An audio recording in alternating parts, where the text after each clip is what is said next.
Welcome to Six String Folks, where we're talking about practical ways to develop your fingerstyle creativity. In today's video, we're focusing on thirds, which are simple, pretty sounding little shapes that you can use to sweeten up any chord progression across a variety of different genres. They're really versatile and fun to play too. Now we're going to be focusing on thirds in the key of A because the chord progression I'm working with here is in the key of A. Just so you know, the chords I'm using are A sus2, F sharp minor 11, E sus4, D6 add 9, which I'm substituting with this D major 7 sus2 on the second time round. A big name, but actually a small shape. And then I'm using this very beautiful sounding A major 9 chord to end off. Now the thirds I was referring to actually come in on the second time round the chord progression on the tail end of this E sus4 chord, like this. And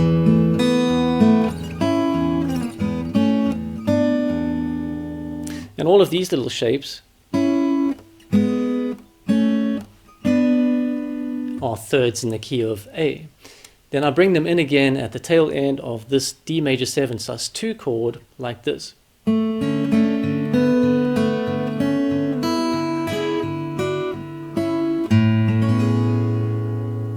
And of course, these shapes are also thirds in the key of A. Now these thirds are actually surprisingly easy to play, and yet they can be very effective. So I want to show you where to find them so you can start using them creatively in your own playing. Let's take a look. For now, we're going to learn how to play your thirds only along your second string pair, i.e. your G and B strings. And the first shape is here, open B string and first fret on the G string. And I'm just using my index and middle fingers to pluck those strings. Then the second shape is on the second fret for both strings. Notice now I'm using my second and third fingers to fret this shape. Then the third shape is on the third and fourth frets. Notice that now I'm using my first and second fingers to fret this shape. You can use any two fingers to fret these shapes, by the way. I'm just using my first and second fingers for now. For the fourth one, we're going to slide that up to the fifth and the sixth fret. Exactly the same shape as before. Then we're going to play the seventh fret, which is exactly the same as the shape on the second fret. Then we're going to slide that same shape up to the 9th fret.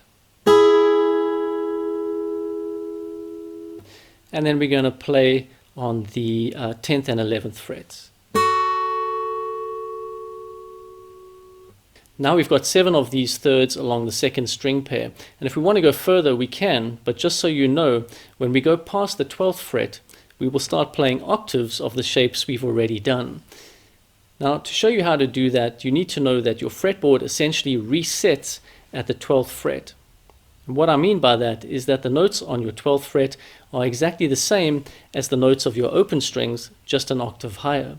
For example, the E open string is the note E, and the note on the 12th fret is the note E, just an octave higher. The note of the open B string is the note B,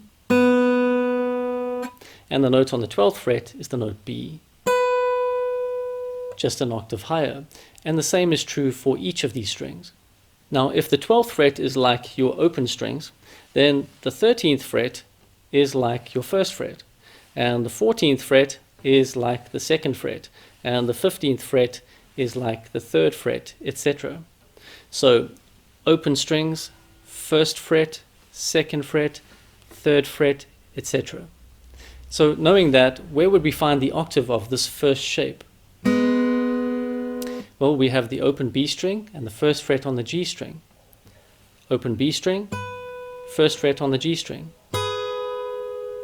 That's the octave of our first shape. Where would we find the octave of our second shape? Well, we've got two notes on the second fret open strings, 1st fret, 2nd fret. We just slide that same shape up to the 14th fret,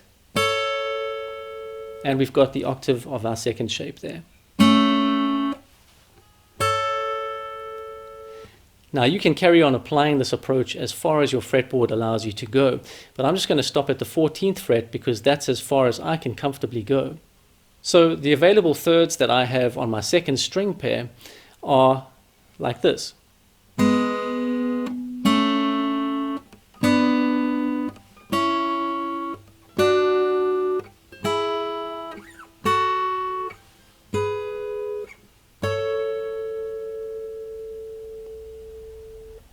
Now once you get used to where all these thirds are, your next step is to start adding them to any chord or combination of chords in the key of A. What I like to do is just strum a chord, let's say for example the A major chord, and then I fish around with the thirds until I find something that sounds good to me. If you would like a bit of extra help practicing these, I've made a second video where you can actually practice them along with me.